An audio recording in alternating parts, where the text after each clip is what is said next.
The story come to bang here with the Labourite now. See Delroy Chuck want to mix up Dwayne Charles. You see it?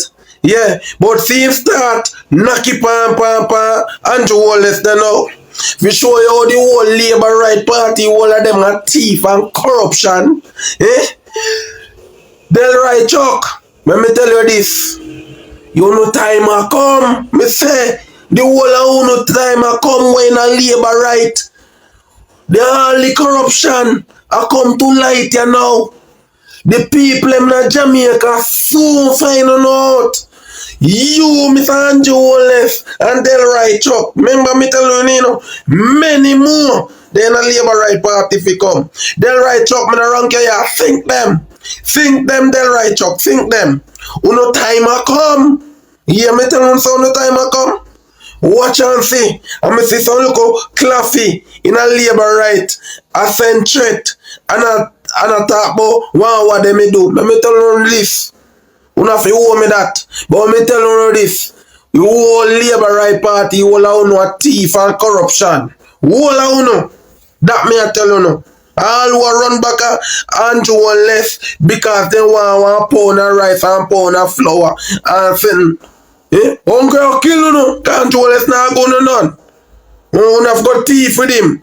Cause him alone not go to prison. You have to go with him too. Cause you not follower. Yeah man. I am one blogger that call a spade a spade. And I'll just say it as it is. I am trying to come up with 2 reasons as to why Andrew Holness will win the general election. And I can't even come up with one. Firstly, the government can only win election. A party can only win election if the JCF vote for you. The police determines who win the election. And what Andrew Holness and his friends are doing to Rowan Drakes, if that's his name, Rowan, the Federation policeman, send a bad taste in the mouth of the policemen and women. How Andrew Holness get involved in that? How that become an Andrew Holness problem, I don't know. Secondly, Andrew Holness got the privilege of standing with the people of the country when Dr. Abrahams, a man of integrity, will take a placard and go on the roadside and demonstrate against Andrew Holness and his friends, taking $25 million pay cut. You know that is a state of dilemma. Dr. Abrahams is a man of integrity that don't mix up in crony politics. But Mr. Andrew Holness is behaving as if he's a bully. You know, some people who have narcissistic, who are narcissists and who are bullies and don't listen to anybody and think they are above the law. That is what I am picking up. I am picking up something like that. I am a bully. I am in charge. I am a bright. He was walking with this chip on his shoulder of youthful exuberance. That has passed now. You are no longer youth. You should understand what's happening and know that is people power. And the people are going to vote you out because you don't listen. When you look at the dilemma of what is happening in Coronation Market with those wonderful people who go down there, go sell them things, and they are overlooked, they are abused by those tegereg from nearby community there who just prey on those people. It is so bad that I have to stop going to the Coronation Market because I was in there defending the people. Poor little shot me. So Andrew, chat is cheap. Chat is cheap. And I can't see you winning the general election. I just can't see you winning the general election because you're not behaving. You're behaving like a bully. You don't listen. And that was the same thing that happened to you when Portia called you out to call it, Andrew call it. You don't listen. You don't listen. You don't listen, and you will not win the general election because you don't listen. How you don't listen? What kind of man you be don't listen? Well, who don't hear will feel. You have a lot of job to do, and you have to start by reversing that $25 million. And secondly, you need to leave the police federation alone. Police take each other. We may look like we don't live good, but a joke you make. The NHD is in fact a scam. It's a big scam that has tricked many Jamaicans because it's politically favorable, right? When you talk about NHD, people get soft and feel nice and fuzzy. That here's a wonderful program from Michael Mann and the PNP, and this is wonderful and it's helping us. No, the NHT has been a cash cow for the government. They have stolen billions of dollars from the trust fund, which was supposed to provide housing for the poor.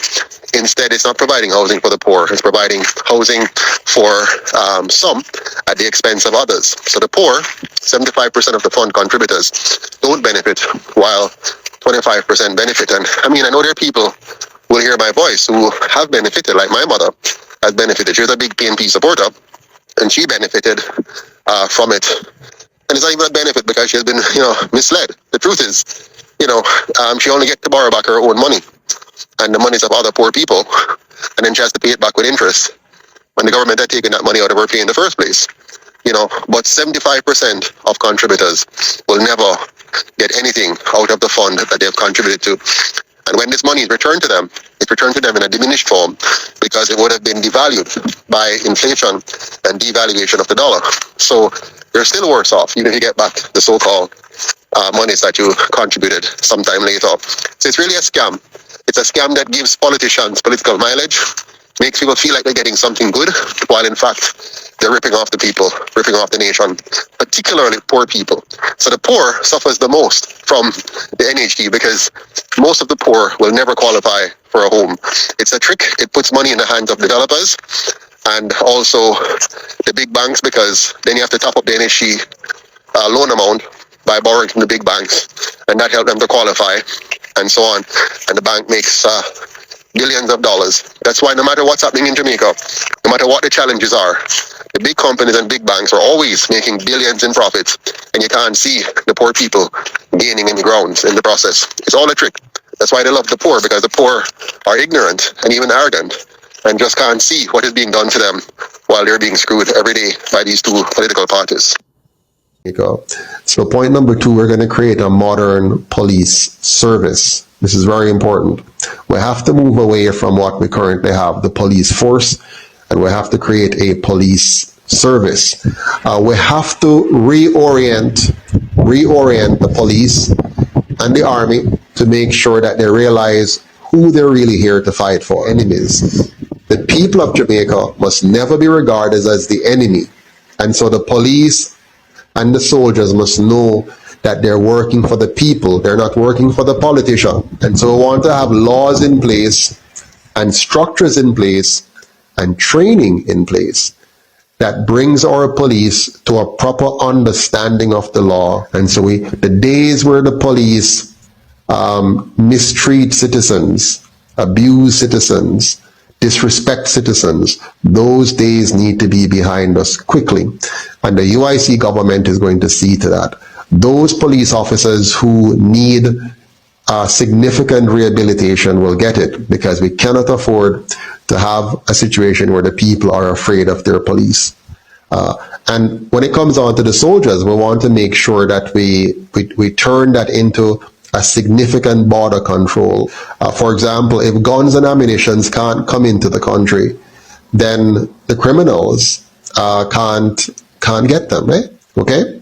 Then we also have to make sure that we come from the top down when it comes on to corruption, because it's really corruption which drives much of the other problems that we have, from the Prime Minister's office all the way down. Let's go after them first. And if we catch them, then they don't have the wherewithal to provide the means for the puppets that they use at the bottom, and they can't supply them and they can't protect them. So it means we're going to have to increase the salary of the police, and we have to hire and keep only the best first. And when, of course, you have a corrupt political structure in the first place, then those corrupt politicians, together with those corrupt business leaders, join together and create and maintain a corrupt police service and a corrupt infrastructure. We're going to have a modern police service and a modern national defense service that treats our citizens with respect and protect our borders and provide our police and soldiers with the training, the tools, and the compensation they need to effectively protect the life, the liberty, and property rights of all Jamaicans.